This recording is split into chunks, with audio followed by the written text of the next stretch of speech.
नमस्कार। इस वक्त के बुलेटिन के साथ मैं हूं आशीष प्रमोद गोस्वामी। बुलेटिन की शुरुआत करते एक बड़ी खबर के साथ। तो लखनऊ एयरपोर्ट पर कस्टम को बड़ी सफलता मिली है। 2 यात्रियों के पास से 302 ग्राम सोना बरामद किया गया है। रियाद से लखनऊ ये दोनों यात्री पहुंचे थे, जिनकी फ्लाइट संख्या हम आपको बता दें G86008।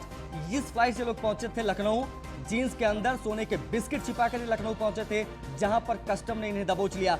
बरामद हुई सोने की कीमत करीब 15 लाख रुपए बताई जा रही है। तो लखनऊ के एमओसी एयरपोर्ट से इस वक्त की बड़ी खबर आ रही है, जहां पर कस्टम ने 15 लाख रुपए के सोने के बिस्किट्स बरामद किए। जीन्स में छुपाकर ये लोग लखनऊ एयरपोर्ट पर आए थे, पहुंचे थे रियाद से। 2 यात्रियों के पास से 302 ग्राम ये जो सोने का वजन है वो मिला है, जिसकी कीमत करीब 15 लाख रुपए बताई जा रही है। रियाद से लखनऊ ये दोनों यात्री पहुंचे थे। फ्लाइट संख्या इस वक्त हम आपको दिखा रहे हैं G86008 से ये लखनऊ पहुंचे थे। जीन्स के अंदर सोने के बिस्किट छिपे हुए थे।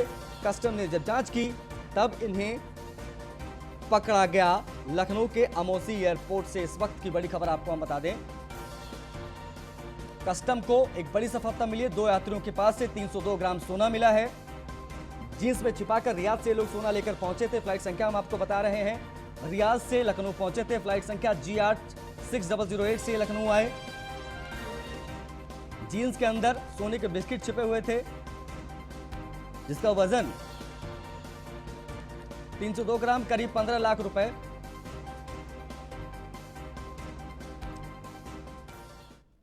अगली बड़ी खबर नोएडा से आ रही है। यहां पर महेश नाम के युवक का शव बरामद हुआ है। मृतक के पास से सुसाइड नोट भी मिला है। 18 अगस्त को 2 बच्चों का शव मिला था। दोनों बच्चों के पिता मृतक महेश 17 अगस्त को लापता था।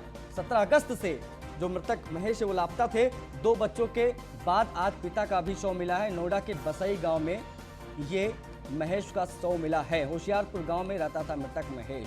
तो ये आपको बड़ी खबर, बड़ा अपडेट आपको बता दें कि कुछ दिन पहले 2 बच्चों के शव मिलने की खबर हमने आपको दिखाई थी। उसके बाद में अब उन बच्चों के पिता की भी मौत की खबर आ रही है। उनके पास से सुसाइड नोट भी बरामद हुआ है। मतलब कि जेब से सुसाइड नोट मिला है। कुछ दिन पहले 2 बच्चों के शव मिले थे नोएडा के बसई गांव में।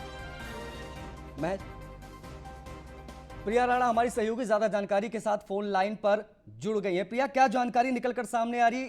इस केस का उन 2 बच्चों के केस से क्या कनेक्शन है? देखिए, साफ तौर पर अगर हम देखें तो 2 बच्चों को गलत रेप कर हत्या कर दी गई थी, लेकिन उस समय ये मामला सनसनीखेज था कि आखिरकार बच्चों की हत्या किसने की है। लेकिन आज जब महेश का शव मिलता है तो वो उसका पिता है और एक बसई गांव है जिसमें एक घर था जो लगातार काफी सालों से खंडर वो पड़ा हुआ है। वहां पर कोई आता जाता भी नहीं है। वहां पर अगर देखें तो वहां पर उस महेश नाम के व्यक्ति जो 2 बच्चों का पिता था, वहां उसने फांसी लगाकर आत्महत्या की है। वहीं उसके पास से एक आई कार्ड भी मिला है और साथ ही एक सुसाइड नोट भी मिला है, जिस सुसाइड नोट में उसने खुद अपने बच्चों का जिक्र भी किया है। लेकिन सबसे बड़ा सवाल ये है कि एक पिता अपने दोनों बच्चों को मार देता है, क्या कुछ उसके दिमाग में चल रहा होगा। वहीं अगर हम उसके घर परिवार की बात करें तो उसकी पत्नी बेहोशी की हालत में पड़ी है, उसको सुध ही नहीं है। वहीं काफी जो परिजन है या गांव वाले हैं वो बता रहे हैं कि उस व्यक्ति पर काफी कर्जा था, कर्जे से वो परेशान था, जिसके चलते वो अपने घर से निकले था और अपने बच्चों को रोज घुमाने के लिए जाता था और शाम के समय वो अपने बिल्कुल प्रिया, नजर बना के रखिए इस खबर पर। हम आगे आपसे अपडेट जरूर लेंगे।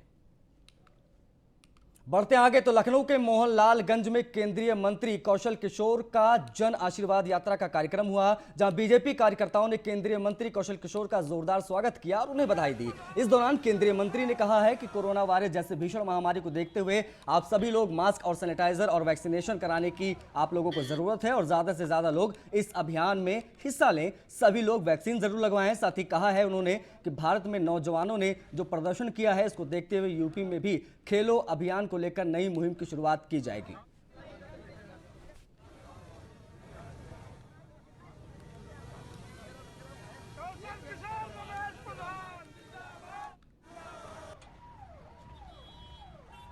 मैं तो बोला था मेरा नंबर जिसकी जेब में, सांसद उसकी जेब में। आज फिर मैं बोल रहा हूँ कि जिसका नंबर मेरी जेब में, मंत्री उसकी जेब में। तो मैं जनता के लिए जैसे था वैसे हूँ। मंत्री बन जाने से कोई अलग परिवर्तन नहीं आता, बस ये व्यस्तता ज़्यादा बढ़ जाती है। लेकिन जो है जनता के लिए जो है मैं निश्चित तरीके से जितना टाइम देता था वो, और उतना टाइम अगर मैं क्षेत्र में जितना समय मिलेगा मैं देने का काम करूंगा, लोगों के लिए देने का काम करूंगा। फ़ोन पे बात होती रहेगी और मैं वर्चुअल मीटिंग भी उनसे करते रहूँगा और सीधे वीडियो कॉन्फ्रेंसिंग पे भी बात करता रहूँगा, लेकिन जनता के लिए सर्वस्वरूप में था और रहूँगा। उधर कांग्रेस का जय भारत महासंपर्क अभियान पूरे यूपी में चलाया जा रहा है, जिसके तहत कांग्रेस हर गांव और गली में चौपाल लगाकर पैदल मार्च कर लोगों को कांग्रेस विचारधारा से जोड़ने का काम कर रही है। 2022 विधानसभा चुनाव करीब आते ही अमूमन सभी दल जनता से जुड़ने का प्रयास करने में लग गए हैं।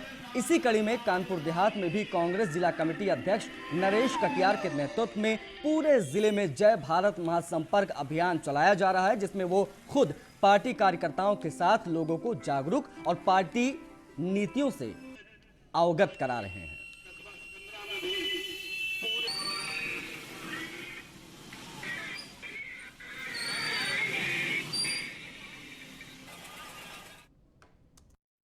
देखिए, प्रदेश की जनता कांग्रेस की तरफ ही देख रही है और केवल वो उस दिन का इंतजार कर रही है कि किस दिन हम उत्तर प्रदेश से भारतीय जनता पार्टी को खाक उठेंगे।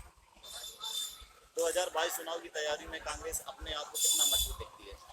जिसकी भी लड़ाई होगी कांग्रेस होगी, क्योंकि अभी जो दूसरे दल हैं गफलत में है, क्योंकि जो लड़ाई लड़ रही है कांग्रेस, राहुल गांधी प्रियंका गांधी ने ही बीजेपी को जवाब दिया है। बाकी लोग बोलने की स्थिति में नहीं है, सब साइलेंट बैठे हुए हैं।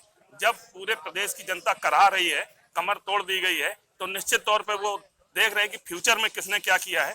जब 70 साल कांग्रेस सरकार रही जैसा वो कहते हैं, तो वो 70 साल का असर ये 2022 में देखने को मिलेगा। देखिए, प्रदेश की जनता। और अब बात एक दुखद खबर की, तो मेरठ पहुंचा है शहीद जवान का पार्थिव शरीर। ये खबर आपको हम बता दें,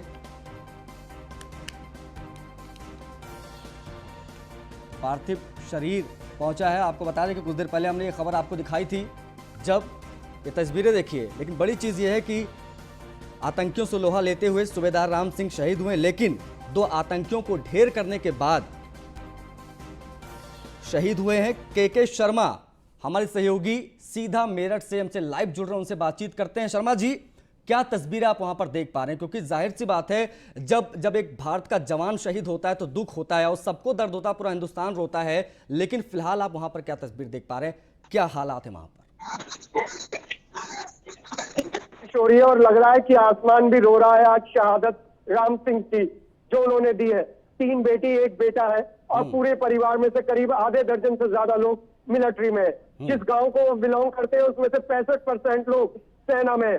मैं यहाँ पर आपको सीन दिखाना चाहूंगा। मिलिट्री बैंड पहुंच चुका है ऑनर देने के लिए, मिलिट्री के लोग पहुंच चुके हैं ऑनर देने के लिए। और आप देखिए इस बरसात में भी कितने लोग यहाँ पर पहुंच चुके हैं इस शहादत को सलाम करने के लिए। जिस तरीके से राजौरी में उन्होंने शहादत दी है, उसको लेकर लोगों की आंखें गमगीन जरूर है, लेकिन सब लोग एक बार यही कह रहे हैं कि जवाब मुंह तोड़ मिलना चाहिए पाकिस्तान को, इन आतंकवादियों को। यहाँ पर लोगों ने, स्थानीय लोगों ने तैयारी भी की है। हमारे साथ यहाँ पर कुछ लोग जुड़े हुए हैं। जी, कब खबर चली कि अब नहीं रहे हैं राम सिंह जी? बिल्कुल जाहिर सी बात है। और जो तस्वीरें हम देख रहे हैं वो तस्वीरें बहुत ज़्यादा दर्दनाक होती हैं, दुखद तस्वीरें, क्योंकि एक भारत का लाल, भारत का जवान शहीद हुआ है। और बड़ी चीज़ ये है कि गर्व की अनुभूति हमें करनी चाहिए कि शहीद होने से पहले 2 आतंकवादियों को मेरठ के इस लाल ने ढेर किया, तो ये अपने आप में बहुत बड़ी चीज़ है। लेकिन फिलहाल कितनी देर में अंतिम संस्कार की जो पूरा कार्यक्रम है वो शुरू होगा वहां पर? वहां 1 घंटे के अंदर ये पूरा कार्यक्रम हो जाएगा। मेरठ राम सिंह जी के शरीर आ चुका है, शव आ चुका है। यहाँ पर सांसद राजेंद्र अग्रवाल है, स्थानीय प्रतिनिधि पहुंच चुके हैं, मिलिट्री का पूरा इंतजाम हो चुका है, विधायक पहुंच चुके हैं और ये सारे परिवारजन जो उनके गांव से थे वो सब लोग भी पहुंच गए। और ये जो कॉलोनी है सैनिक कॉलोनी के नाम से जानी जाती है, ईशापुरम की एक कॉलोनी है जिसमें ज्यादातर लोग सैनिक लोग रहते हैं और सबकी आंखें नम है। लेकिन सब लोग ये कह रहे हैं कि शहादत बहुत बड़ी शहादत है। अभी फरवरी में वो रिटायर होने वाले थे। और सबसे बड़ी बात जो हमको पता चली है, राम सिंह जी ने कई जो ऑफिसर से उन्हें ट्रेन किया है, क्योंकि बिल्कुल जाहिर सी बात है। और राम सिंह जी ने जो अपनी कुर्बानी दी है उसको देश कभी नहीं भूलेगा। और बड़ी चीज़ ये है कि शहीद जवान का पार्थिव शरीर जो है मेरठ पहुंचा, कुछ ही देर में अंतिम संस्कार किया जाएगा। बहुत बहुत शुक्रिया के शर्मा जी हमसे जुड़ने के लिए, तमाम बातचीत के लिए। बढ़ते हैं आगे। तो बीजेपी राज्यसभा सांसद जयप्रकाश निषाद से न्यूज़ 1 इंडिया ने खास बातचीत की। देखिए क्या कहा उन्होंने।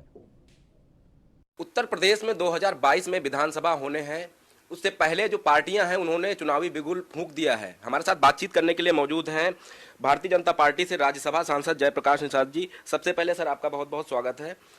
निषाद समाज के आप बड़े नेता माने जाते हैं। पूर्वांचल की अगर हम खासतौर पर बात करें तो तमाम विधानसभा सीटों को निषाद समाज के वोटर प्रभावित करते हैं। आपको नई जिम्मेदारी पार्टी की तरफ से मिली है, कैसे देखते हैं 2022 के चुनाव को और क्या कुछ व्यवस्थाएं निषाद समाज के लिए रहेंगी? 2022 का चुनाव अपने आप में खुद उत्तर प्रदेश और इस देश की सरकार श्री मोदी जी और योगी जी ने जो विकास कार्य किए हैं, निश्चित तौर पर आप समझ लीजिए कि आने वाला समय किसी और का नहीं, भारतीय जनता पार्टी का ही होगा। लेकिन आपको मैं बता दूं, आज एक बहुत बड़ा मुझे पूरे प्रदेश में मछुआ प्रकोष्ठ का प्रदेश अध्यक्ष बना करके उन्होंने भेजा है। आज पूरा समाज बहुत गौरवान्वित महसूस हो रहा है। संसद सत्र में सर आपने एक मांग की थी कि जो पिछड़े समाज से लोग आते हैं उनको आरक्षण दिया जाए। पिछड़े समाज के बच्चे मेहनत करते थे और बहुत कठिन, जिनके पास रहने के लिए घर नहीं, जिनके पास स्कूल जाने के लिए साधन नहीं, फीस भरने की व्यवस्था नहीं, ऐसे लोगों को सरकारी मेडिकल कॉलेजों में पहुंचने में थोड़े थोड़े नंबरों से, और जो लड़के रह जाते थे, जो बच्चे रह जाते थे और जो भाई बहन रह जाते थे, उनके लिए ये कितना बड़ा फैसला उन्होंने जो 27% का आरक्षण पूरे ऑल इंडिया ओवर पूरे नेशनल में जो आदरणीय प्रधानमंत्री जी ने लागू किया है।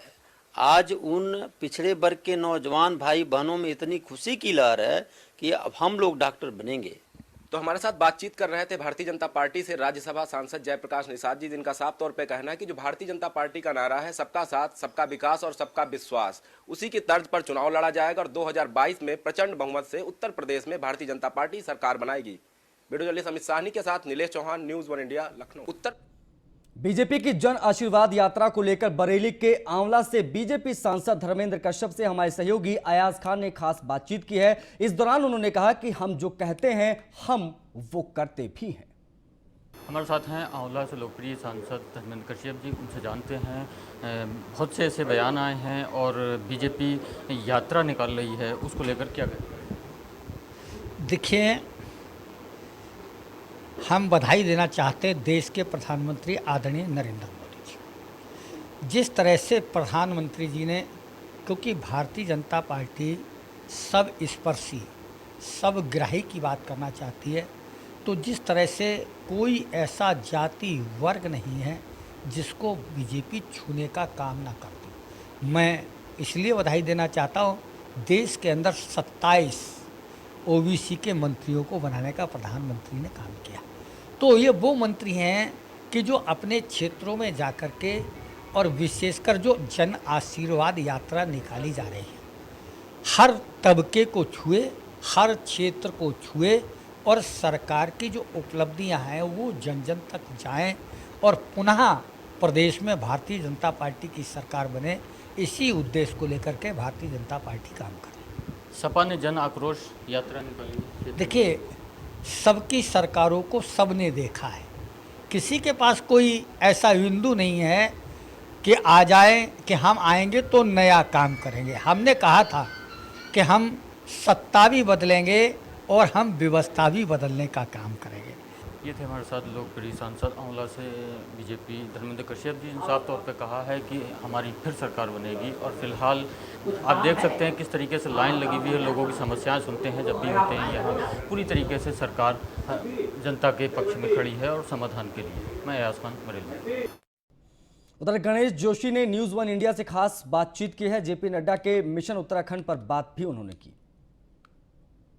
भाजपा के राष्ट्रीय अध्यक्ष जेपी नड्डा इस वक्त देहरादून में 2 दिवसीय प्रवास पर हैं और मंत्री विधायकों के साथ उनकी बैठक चल रही है। हमारे साथ राज्य सरकार में कैबिनेट मंत्री गणेश जोशी जी हैं, इनसे पूछते हैं। जोशी जी, ये कितनी महत्वपूर्ण बैठक है नड्डा जी की और ये 2022 के लिहाज से कितना जरूरी है? देखिए, समय समय पर हमारे राष्ट्रीय नेतृत्व का मार्गदर्शन हमें मिलता रहता है। अभी पूर्व में भी राष्ट्रीय अध्यक्ष जी लगभग 1 साल भी नहीं हुआ उससे यहाँ पर आए थे और आज जिस प्रकार का उत्साह नड्डा जी के आने से कार्यकर्ताओं में मुझे दिखाई दिया, भारी बारिश के बावजूद एयरपोर्ट से लेकर यहाँ तक जिस प्रकार उनका स्वागत हुआ, इस बात का संकेत है कि आने वाला कल भारतीय जनता पार्टी का है। एक बार फिर आपके मार्गदर्शन में हमारे युवा मुख्यमंत्री कृष्ण सिंह धामी के नेतृत्व में भारतीय जनता पार्टी की सरकार बनेगी, क्योंकि 1.5 महीने के कार्यकाल में उन्होंने अपने कामों से उस सैनिक पुत्र ने अपनी एक छाप छोड़ी है। क्योंकि कल एक सैनिकों का कार्यक्रम भी है, उसका संयोजक मैं हूँ, जिसमें हम वीर नारियों को सम्मानित करेंगे। और आज मैं जब सैनिकों की मीटिंग अभी लेकर आ रहा हूँ, सैनिकों में बहुत उत्साह है और जो बार बार कह रहे हैं कि कर्नल गुडियाल कितने भी आए फर्क पड़ने वाला नहीं है। तो युवा मुख्यमंत्री जो हैं पुष्कर सिंह धामी, इनके सधे हुए कदम भारतीय जनता पार्टी को दोबारा सत्ता दिलाएंगे, ये कहना है कैबिनेट मंत्री गणेश जोशी का। कैमरामैन अनु भट्ट के साथ सुदीप जैन, न्यूज़ 1 इंडिया, देहरादून। इसी के साथ इस बुलेटिन में फिलहाल इतना ही। नमस्कार।